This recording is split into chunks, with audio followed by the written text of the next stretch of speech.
you guys, and it's Rich again. Happy holiday! So, Christmas is almost coming. Cool. That's why for today I'm going to share you my last Christmas decor, and it's my front door porch.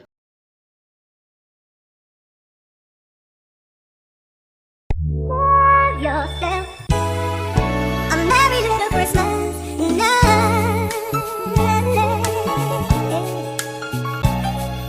and have yourself a merry little night,